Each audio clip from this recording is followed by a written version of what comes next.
nëse do kemi një problem, pra ku ta ankohemi, si ta ankohemi?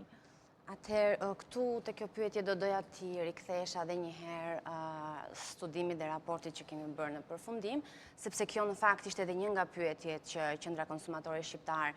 drejtoi tek institucionet e njësisë së qeverisjes vendore dhe në lidhje me a kishin trajtuar ankesa dhe si kishin trajtuar këto ankesa dhe përgjigjet në pjesën më të madhe të bashkive të vendit ishin se nuk kishin marrë ende asnjë ankesë nga konsumatorët, gjë që na bën të mendojmë, do të thënë ka dy pika që shtrohen. Është tregu kaq mirë rregulluar dhe ka vetëm mallra dhe shërbime në standarde dhe cilësore, apo konsumatorët nuk janë akoma të informuar. Dhe rezultati në fakt tregoj që si rezultat i mungesës së ankesave nga institucionet e qeverisjes vendore, ku gjithë qytetarët në fakt struktura e parë në rast se kanë një ankesë ku trokasin është pikërisht bashkia, sepse është njësia më pranë vendit ku ata punojnë, por nga ana tjetër edhe fushatat për cilat ne pyetëm sërish 61 njësitë e qeverisjes vendore nëse kanë kryer fushata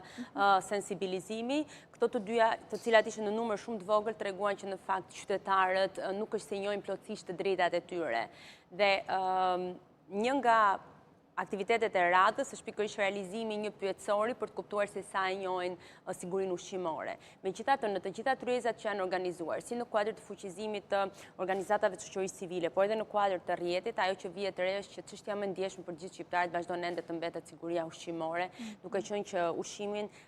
ne kemi kulturën që ushqimin e lidhim menjëherë me shëndetin, por nga ana tjetër harrojmë që dhe produktet jo ushqimore ndikojnë drejt për drejt në shëndetin tonë dhe nuk jemi të ndërgjegjshëm plotësisht për efektin që ato kanë në shëndet, sepse reagimi nuk është i menjëhershëm, ashtu sikurse në fakt nuk i kushtojmë vëmendjen e duhur të gjitha kontratave që lidhim, kryesisht marrëdhëniet me bankat, firmat që lëshojmë dhe dokumentet që i firmosin pa i lexuar paraprakisht, apo shërbime të tjera ku mund të cënohet jeta apo shëndeti, sikurse le të themi mund të jenë lodrat, ashensorët, transporti publik, që në tërësinë e tyre formojnë këtë çadrën e madhe ku përfshihet pikërisht mbrojtja e konsumatorit.